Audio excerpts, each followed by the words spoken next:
অবধি পৌঁছে তারপর আমরা সবাই পৌঁছির জন্য লাইনে দাঁড়িয়েছিলাম।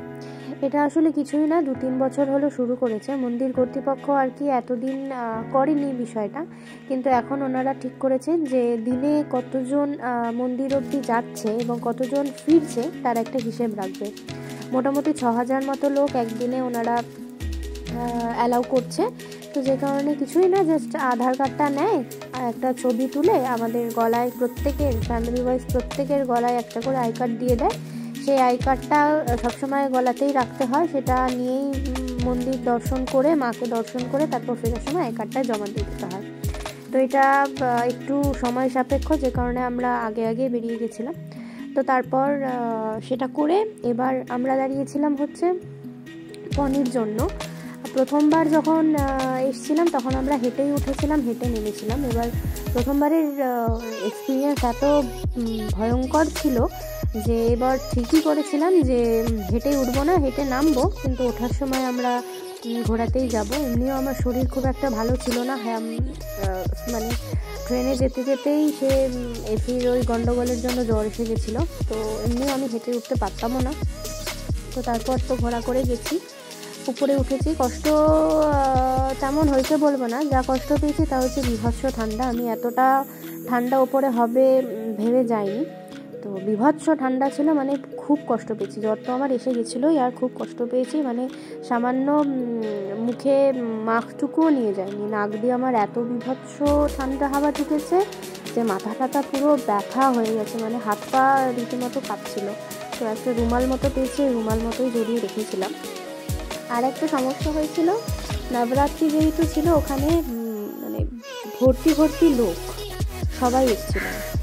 এখন বাজে ভোর 4:10, আমরা ফিরছি, উঠেছিলাম ঘোড়ায়, এখন ফিরছি। সবার অবস্থা খুব খারাপ, কথা বলার শক্তিও নেই, কান্না পাচ্ছে মাঝ রাস্তায়।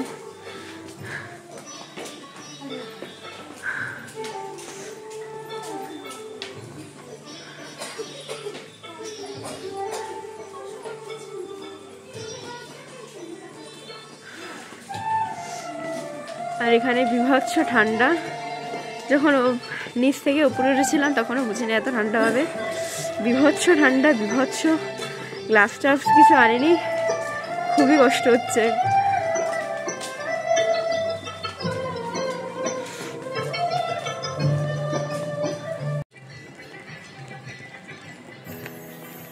আমরা 4টে থেকে নিচে নামা শুরু করেছি, এখন বাজে 6টা।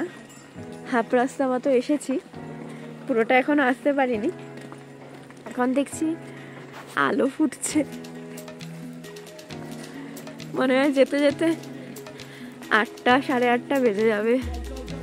তার মধ্যে ওপরে হয়েছিল আরেক গন্ডগোল। লকারে সমস্ত জিনিসপত্র রেখে আমি যখন ফিরছি তখন আমি আমার মানে বাড়ির কাউকে খুঁজে পাচ্ছি না, মা বাবা বোন আমি কাউকে খুঁজে পাচ্ছি না। অনেকক্ষণ দাঁড়িয়ে থাকার পর তারপর যখন ভাবলাম যে এভাবে দাঁড়িয়ে লাভ নেই, আমি একদমই হারিয়ে গেছি, তখন একাই আর কি মন্দির অবধি গেছি, মাকে দর্শন করে ফিরে অনেকক্ষণ দাঁড়িয়ে থাকতে তারপরে ওদের দেখা পেয়েছি। আর সব থেকে বড় কথা, ওখানে মোবাইল ফোন, জুতো সমস্ত কিছু জমা দিয়ে দিতে হয়, মানে কোনো মানুষ যদি হারিয়ে যায় যে ফোন করবে সেই উপায়ও ছিল না।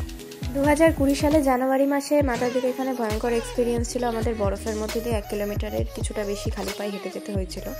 2023-এর ভয়ঙ্কর এক্সপিরিয়েন্স হচ্ছে নবরাত্রির সময় এত বেশি লোক যে টোটালি হারিয়ে গেছিলাম, মোবাইল কিচ্ছু ছিল না, টোটালি হারিয়ে গেছিলাম। আমি আমার বাড়ির কাউকে দেখতে পাচ্ছি না, এমন অবস্থা হাউ করে কেটে ফেলার মতো।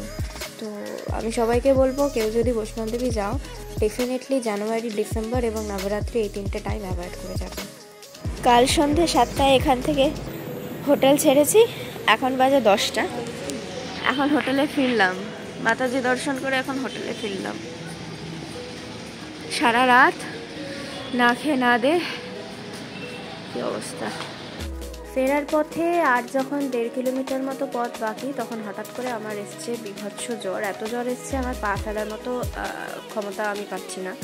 তো কোনো উপায় না পেয়ে তারপর ঘোড়া করে বাধ্য হয়ে আমি আর বোন ওইটুকু রাস্তা চলে এসেছিলাম। সত্যি কথা বলতে কষ্ট হয়েছে প্রচুর, এবং একটু মন্দির ঢোকার অনেক আগেই মোবাইল জমা দিয়ে দিতে হয়েছিল, সে কারণে ছবি বা ভিডিও তুলতে পারিনি। কিন্তু যা অসাধারণভাবে মন্দির সাজিয়েছিল, যা দেখে এসেছি ভোলার মতো নয়। আজকের মতো এটুকুই, দেখা হচ্ছে অন্য ভিডিওতে।